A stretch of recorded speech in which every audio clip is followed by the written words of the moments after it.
Nabi Syu'aib alaihi salam. Iblis telah bersumpah di hadapan Allah untuk menggoda umat manusia. Hasil bujuk rayu iblis berhasil mempengaruhi kaum Madian. Kaum Madian dikaruniai rezeki yang melimpah dan kecerdasan dalam berdagang. Namun sayangnya, mereka telah terjerumus dalam kesesatan. Mereka telah melupakan ajaran yang benar dan berganti menyembah Al-Aikah, sebuah pohon yang sangat besar dan berdaun lebat.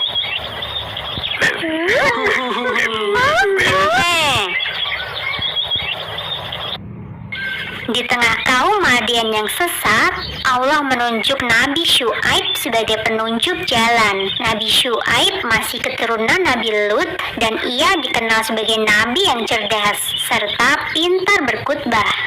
Nabi Syu'aib begitu keras menyerukan agar kaum Madian berhenti menyembah pohon Al-Aikah dan kembali menyembah Allah Subhanahu wa Ta'ala. Sama seperti kaum sebelumnya, kaum Madian pun menentang seruan Nabi Syu'aib.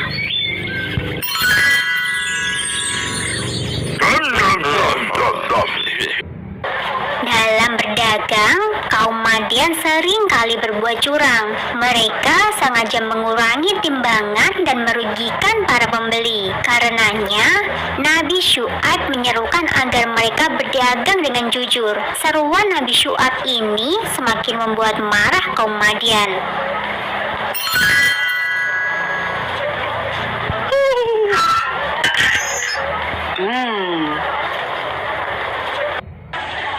Pemuka kaum Madian sudah tidak tahan lagi dengan dakwahan Nabi Syu'aib. Mereka pun berusaha mengancam Nabi Syu'aib serta para pengikutnya. Jika Nabi Syu'aib tidak menghentikan dakwahnya, maka Nabi Syu'aib akan diusir dari Madian.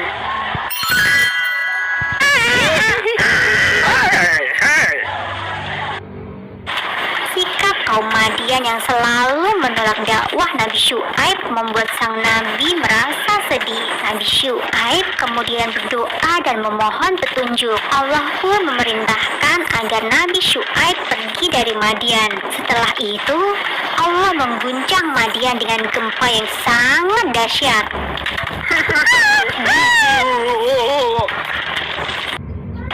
Allah mengutus Nabi Syu'aib untuk berdakwah di Ashabul Aikah. Tempat itu tidak jauh dari Madian, dan masyarakatnya pun sama dengan kaum Madian. Mereka menentang dengan keras dakwahan Nabi Syu'aib. Bahkan peristiwa hancurnya kaum Madian tidak membuat mereka takut.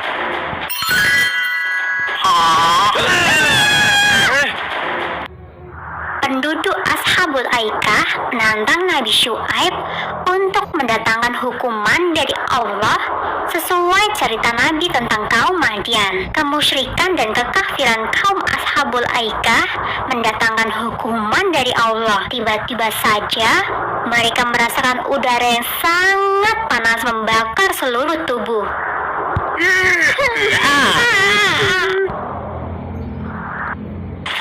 Hawa panas itu berlangsung selama 7 hari berturut-turut. Setelah itu, langit berwarna hitam pekat, menandakan hujan akan segera turun. Namun, yang turun bukanlah air, melainkan api batu bara yang menyala.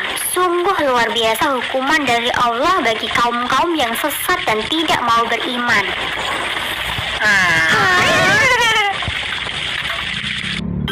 Nabi Syu'aib bersama pengikutnya kembali ke Madian. Kota itu tidak rusak meskipun diterjang gempa yang dahsyat. Hanya orang-orang yang menentang Allah saja yang dimusnahkan pada hari itu. Setelah itu, Nabi Syu'aib kembali meneruskan dakwahnya.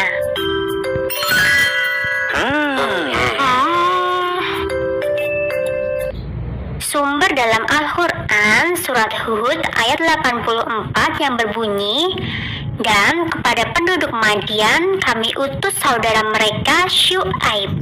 Ia berkata, hai kaumku, sembahlah Allah. Sekali-kali tiada Tuhan bagimu selain Dia, dan janganlah kamu kurangi takaran dan timbangan. Sesungguhnya aku melihat kamu dalam keadaan yang baik, dan sesungguhnya aku khawatir terhadapmu akan azab hari yang membinasakan.